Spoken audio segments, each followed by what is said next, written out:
오늘 우리에게 주신 하나님의 말씀 골로새서 2장 8절로 15절 말씀입니다. 생명의 샘가 10월 25일 월요일 말씀 십자가로 그들을 이기셨느니라. 함께 읽겠습니다. 누가 철학과 헛된 속임수로 너희를 사로잡을까 주의하라. 이것은 사람의 전통과 세상의 초등학문을 따름이요 그리스도를 따름이 아니니라. 그 안에는 신성의 모든 충만이 육체로 거하시고 너희도 그 안에서 충만하여졌으니 그는 모든 통치자와 권세의 머리시라.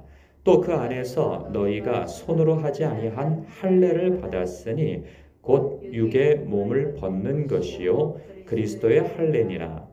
너희가 세례로 그리스도와 함께 장사되고 또 죽은 자들 가운데에서 그를 일으키신 하나님의 역사를 믿음으로 말미암아 그 안에서 함께 일으키심을 받았느니라. 또 범죄와 육체의 무할례로 죽었던 너희를 하나님이 그와 함께 살리시고 우리의 모든 죄를 사하시고 우리를 거스르고 불리하게 하는 법조문으로 쓴 증서를 지우시고 제하여 버리사 십자가에 못 박으시고 통치자들과 권세들을 무력화하여 드러내어 구경거리로 삼으시고 십자가로 그들을 이기셨느니라. 아멘. 골로새서 1장 부분에 사도 바울의 인사 부분만을 보면 골로새 교회가 아무런 문제 없이 건강하게 이렇게 무럭무럭 성장만 하고 있는 것처럼 느껴집니다. 골로새 교회 그 목회자인 그 에바브라를 통해서 들은 소식들을 근거로 이 바울 사도가 이렇게 칭찬하죠. 너희가 복음을 전해 듣고 예수님 잘 믿고 서로 사랑하며 성령의 열매를 맺고 있음에 하나님께 감사를 드린다. 이렇게 칭찬을 한단 말이죠. 그런데 이렇게 칭찬받는 교회도 외부적인 공격으로 인해서 심각한 영적인 위기를 겪고 있음을 오늘 말씀을 통해서 볼 수 있습니다. 보면 오늘 본문에는 두 가지로 그 문제, 즉 골로새 교회가 어려움을 당하고 있는 외부적인 공격 두 가지를 소개하고 있는데요. 그 첫 번째가 보면 철학과 헛된 속임수, 그리고 사람의 전통과 세상의 초등학문 이라는 것이 교회를 공격하고 있음을 봐요. 보면 이것이 어떠한 것인가 보면 9절에 그 안에는 그 신성의 모든 충만의 육체로 거하시고 너희도 그 안에서 충만하여졌으니 그는 모든 통치자와 권세의 머리시라. 그러니까 어떤 문제를 반박하면서 지금 사도 바울이 어떤 논조를 펴고 있는데 이 내용을 보면 지금 어떤 문제, 즉 철학과 헛된 속임수, 그리고 사람의 전통과 세상의 초등학문이 무엇인지를 짐작해 볼 수가 있어요. 9절의 내용을 다시 보면 이렇습니다. 그 안에는 예수 그리스도 아니죠. 신성의 모든 충만이 육체로 거했다고 하는 것을 주장하고 있어요. 그렇다면 이게 무슨 말이냐? 예수 그리스도께서 육체로 오신 것이 분명하며 그리고 그 육체 안에서 하나님의 신성이 온전히 드러났다는 것이죠. 그러니까 예수 그리스도는 보이지 않는 하나님의 형상으로 오셨음을 지금 주장하고 있는 거예요. 왜 이런 주장을 하고 있는가 하면 그 시대 정신 그리고 그 골로새 교회 지역에 팽배하게 자리 잡고 있는 그 시대 정신들이 무엇이냐면 영은 선하고 그리고 육체는 악하다라고 하는 그런 생각들인 거예요. 그러한 생각 속에서 지금 기독교에서 예수 그리스도가 그가 하나님의 아들이시며 즉 하나님이라는 뜻이죠. 그 하나님의 아들 되신 분이 인간의 몸을 입고 와서 즉 인간의 몸을 입고 온 것 자체가 그들은 이해할 수가 없는 교리인 거예요. 그래서 어찌 신이 인간의 몸을 입고 올 수 있느냐? 그건 있을 수 없다. 그것은 거짓이다라고 얘기를 하는 거죠. 그러면서 너희가 그 하나님의 아들 그리스도가 인간으로 와서 인간의 죄를 십자가에서 죽으심으로 대속하고 그리고 죽었다 부활하셨다 이건 있을 수 없다고 주장하는 것이죠. 그러니까 지금 이 이야기를 하는 거예요. 그 안에는 신성이 모든 충만히 육체로 거하셨다라고 말씀하고 있는 거죠. 그러니까 이러한 이야기는 오늘날도 유지되고 있죠. 예수 그리스도를 그러니까 그가 존재했다고 하는 것에 대해서는 인정합니다. 유대교가 그렇고 그 누구죠? 여호와의 증인이 그렇잖아요. 그러니까 예수 그리스도가 존재했다는 것은 인정해요. 그러나 예수 그리스도가 어떤 사람으로서 존재했느냐? 하나님의 아들로서 존재한 것이 아니고 그리스도로 존재한 것이 아니고 선지자로 존재했다는 거예요. 그래서 그들하고 대화를 나누다 보면 예수 그리스도 우리도 인정한다. 그런데 자세히 물어보면 무슨 내용이냐? 예수 그리스도가 하나님의 아들 그리스도가 아니고 선지자다. 이런 부분으로서 인정을 한다는 것이죠. 있을 수 없는 얘기인 거죠. 그러면서 또 모든 통치자와 권세의 머리시라라는 이야기를 하고 있어요. 이것도 그 시대 정신인 거죠. 그러니까 그 시대에 로마와 그리스의 영향을 받았던 그 문화가 뭐냐면 다신교 사상이고 혼합주의 사상인 거예요. 이 이야기는 무엇이냐면 그 시대에는 모든 것이 다 신으로 존재하거든요. 뭐 태풍의 신, 바다의 신, 하늘의 신, 땅의 신, 풍요의 신, 다산의 신, 전쟁의 신, 스포츠의 신, 뭐 모든 것들이 다 신으로서 존재를 한단 말이에요. 그 신 중에 한 신이 바로 기독교에 존재하는 그리스도다. 그 신도 많은 신 중에 한 신이다. 이렇게 이야기를 하는 거죠. 이 시대에는 그것이 상식이요, 시대 정신이며 이 모든 것들이 사람들은 당연하게 여기고 있던 차에 예수 그리스도를 통하여서 하나님께만이 갈 수 있고 그리고 예수 그리스도가 참 하나님이시다라고 하는 것이 그분만을 믿어야 구원을 얻게 되어진다 하는 그 이야기가 그들로서는 받아들일 수가 없는 거죠. 독선적이라고 생각하는 거죠. 그러니 공격하는 거죠. 그러니 미혹하는 것이고 그러니 그들을 비웃는 것이죠. 그러니까 많은 신 중에 한 신이라고 이야기를 하는 거예요. 그래, 우리도 너희를 인정한다. 그러나 유일하신 하나님이 아니고 길이요 진리 되신 분이 아니고 여러 신 중에 한 신일 뿐이다. 이 이야기를 하는 거예요. 너희만 구원이 있다고 이야기할 것이 아니다. 우리도 구원이 있다. 그런 이야기를 하는 것이죠. 여러분, 이 시대 정신은 여전히 힘을 얻어서 지금까지도 그 힘을 발휘하는 것을 봐요.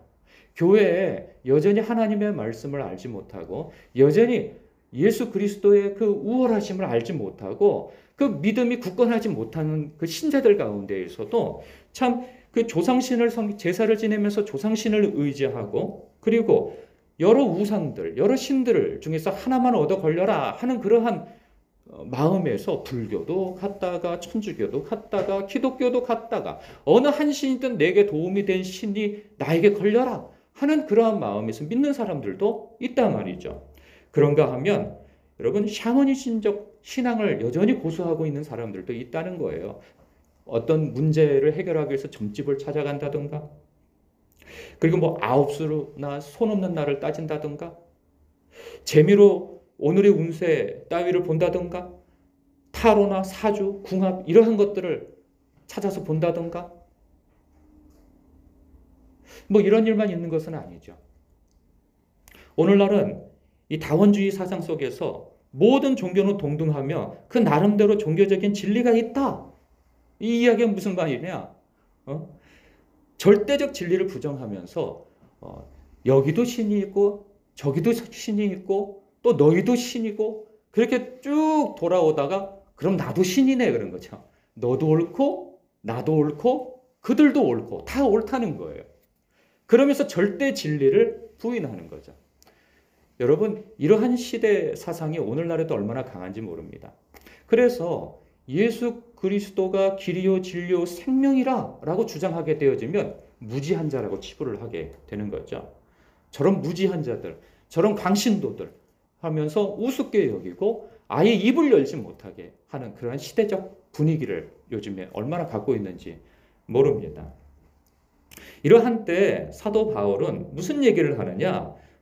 9절에서 이건 사실 굉장히 이게 축약되어져 있는 말씀이에요. 그 안에는, 예수 그리스도 안에는 신성의 모든 충만이 육체로 거하시고 너희도 그 안에서 충만하여졌다라고 말씀하시는 그 내용이 무엇이냐?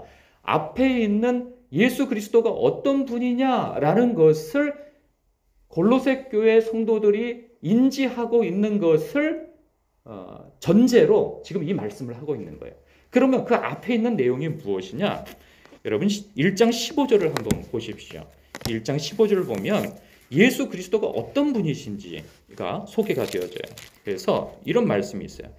예수 그리스도 그는 보이지 아니하는 하나님의 형상이시요 모든 피조물보다 먼저 나신 이시니 예수 그리스도가 하나님이시라는 그런 말씀이죠. 그래서 16절 만물이 그에게서 창조되되 하늘과 땅에서 보이는 것들과 보이지 않는 것들과 혹은 왕권들이나 주권들이나 통치자들이나 권세들이나 만물이 다 그로 말미암고 그를 위하여 창조되었고 놀라운 말씀이에요. 세상의 모든 눈에 보이는 것과 눈에 보이지 않는 것, 하늘에 있는 것이나 땅에 있는 것, 그것이 영적인 것이든 그리고 육체적인 것이든 할 것 없이 모두가 예수 그리스도를 통해서 창조되어졌고 또 그를 위해서 창조되어졌으며 그리고 18절 17절이죠. 또한 그가 만물보다 먼저 계시고 만물이 그 안에 함께 섰느니라. 즉 예수 그리스도가 그 모든 것에 대하여서 통치자시라는 거예요.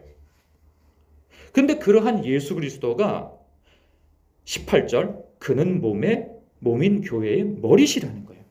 그가 근본이시요 죽은 자들 가운데서 먼저 나신 이시니 이는 친히 만물의 으뜸이 되려 하시며 아버지께서는 모든 충만으로 예수 안에 거하게 하시고 20절 중요한 말씀이죠. 그의 십자가의 피로 화평을 이루사 만물 곧 땅에 있는 것들이나 하늘에 있는 것들이 그로 말미암아 자기와 화목하게 되기를 기뻐하심이라. 거죠. 세상의 모든 존재들이 하나님이 정하신 것이 무엇이냐? 예수 그리스도를 통하여서 그 십자가의 사역과 그 공로를 통하여서 하나님께로 올 수 있도록 하셨다는 거예요. 그래서 21절 전에 악한 행실로 멀리 떠나 마음으로 원수가 되었던 너희를 이제는 그의 육체의 죽음으로 말미암아 화목하게 하사 너희를 거룩하고 흠없고 책망할 것이 없는 자로 그 앞에 세우고자 하셨다. 이 말씀을 전제로 지금 이 9절과 10절의 말씀을 하고 있는 거예요. 너희도 그 안에서 충만하여졌다라고 하는 말씀이 바로 이 말씀인 것이죠. 여러분 그러면서 11절에 보면 유대주의, 율법주의에 대한 이야기를 합니다. 그러니까 11절에 이렇게 나옵니다. 또 그 안에서 너희가 손으로 하지 아니한 할례를 받았으니 곧 육의 몸을 벗는 것이요 그리스도의 할례니라. 너희가 세례로 그리스도와 함께 장사되고 또 죽은 자들 가운데에서 그를 일으키신 하나님의 역사를 믿음으로 말미암아 그 안에서 함께 일으키심을 받았느니라. 또 범죄와 육체의 무할례로 죽었던 너희를 하나님이 그와 함께 살리시고 우리의 모든 죄를 사하시고 우리를 거스르고 불리하게 하는 법조문으로 쓴 증서를 지우시고 제하여 버리사 십자가에 못 박으시고 라고 말씀하시고 이게 무슨 말씀이냐 이런 거예요. 지금 골로새 교회에 유대주의, 율법주의자들이 그들을 또 미혹을 하는 거예요. 무엇이냐? 예수 그리스도, 그분이 그리스도시라. 그래, 그분을 믿어서 구원을 얻는 거 인정한다. 그러나 진정한 구원은 믿는 것으로 충분한 것이 아니고 할례를 받고 유대주의적 율법을 지켜야 당신들이 비로소 의롭게 되어지는 것이다. 그 이야기를 하는 거예요. 그런데 그렇지 않다는 이야기를 하고 있는 것이죠. 너희들이 성령을 받게 되어진 것이, 너희들이 의롭게 되어진 것이, 하나님의 백성 되어지고 하나님의 자녀 되어진 것이 율법을 지킴으로써 너희들이 할례를 받음으로써 그렇게 된 것이냐? 아니라는 거예요. 복음을 듣고 믿음으로 말미암아 너희들이 하나님의 백성이 되어지고 또한 하나님의 자녀가 되어지며 너희들이 의롭게 되어졌다는 것이죠. 믿음으로 말미암아 그렇게 된 것이지 율법을 지켜서가 아니라는 말씀을 주장하고 있는 거예요. 그래서 13절에 범죄와 육체의 무할례로 죽었던 너희를, 과거에 너희들은 그러한 사람들이었다. 그러나 하나님이 그와 함께 살리시고 우리의 모든 죄를 사해 주셨다. 그 말씀을 하고 있는 거예요. 그래서 우리를 거스르고 불리하게 하는 법조문으로 쓴 증서, 이것이 무엇입니까? 율법이죠. 율법. 너희들이 율법을 어겼으니 유죄다 하는 그런 불편한 마음을 주는 그것을 하나님께서 예수 그리스도 안에서 십자가에서 다 지워버리셨다는 거예요.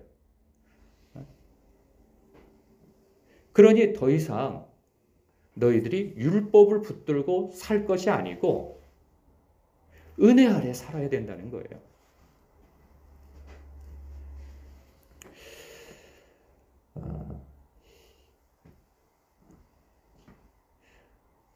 여전히 많은 사람들이 우리는 사실 이제 율법주의, 예수를 믿음으로 말미암아 구원을 얻는다 하는 것에 대해서 의심하는 사람이 없어요. 우리가 뭐 율법을 지키고 하여서 구원을 얻는다 이런 생각을 갖는 사람은 요즘에는 없습니다. 그런데 무엇이 문제인가? 오늘날은요, 예수 그리스도를 믿음으로 말미암아 의롭게 되어진다는 것에 대해서는 다 아는데 우리가 그 의롭게 되어진 상황에서 우리가 이 성화의 삶을 살아가는 데에는 율법을 지켜야 우리가 의의 완성을 이루고 영생의 완성을 이룬다라고 생각하는 경향이 굉장히 많다는 거예요. 그래서 예수를 믿고 우리가 이제는 율법이 아닌 성령에 따라 살아가는 그런 특권을 얻었음에도 불구하고 여전히 율법에 얽매여서 마치 하나님의 그 눈치를 보면서 살아가는 그러한 일에 여전히 얽매이고 있다는 것이죠. 그러한 것을 이제는 예수 그리스도, 하나님께서 예수 그리스도 안에서 다 무력화시켰다는 거예요. 그러니 그리스도 안에서 이제 자유하게 성령을 따라 믿음을 갖고 살라는 그 말씀을 하고 있는 것입니다. 여러분, 오늘 이 말씀이 참 이렇게 복잡하기도 하고 어려울 수도 있어요. 그런데 이것이 정말 우리에게 은혜로 느껴지고 이것이 우리에게 삶의 능력으로 갖게 되어지려면 여러분, 오늘 이 말씀과 더불어서 앞에 있는 그 1장 15절 이하에 예수 그리스도가 어떤 분이시며 하나님께서 예수 그리스도 안에서 우리에게 행하신 그러한 크신 일이 무엇이며 그리고 그렇게 해서 예수 그리스도 안에서 우리가 얻게 되어진 그 신분과 그 영광스러움이 무엇인지를 여러분 말씀 안에서 깊이 묵상하시고 그렇게 해서 그 안에서 그리스도 안에서 참된 지식을 얻음으로 우리가 이 세상에서 살아갈 때에 능력을 갖고 살아갈 수 있다는 사실입니다. 우리가 예수 그리스도를 바로 알지 못하고 우리의 믿음이 주 안에서 굳건하지 못하면 우린 끊임없이 미혹을 당하고 박해를 당하고 하는 때에 위축되어져서 살게 되어진다는 거예요. 그러나 우리가 예수 그리스도를 바로 알게 되어지면 우리가 주 안에서 내가 누구인지 하나님께서 우리를 향하여서 베푸신 사랑과 은혜가 얼마나 크신지 그 안에서 내가 얻게 되어진 영광이 무엇인지를 깨닫게 됨으로 인해서 우리가 오늘을 살아가는데 힘있게 살아갈 수 있다는 그 말씀을 하고 있는 것입니다. 오늘 시간을 내셔서 1장 부분의 그 15절 이하를 여러분 깊이 묵상하시면서 우리 주 예수 그리스도께서 이런 분이시구나. 주 안에서 내게 이러한 은혜와 영광이 베풀어졌구나 하는 그런 깊은 묵상 속에서 힘을 얻어 사시는 여러분 되시길 주님의 이름으로 축복합니다. 기도하겠습니다.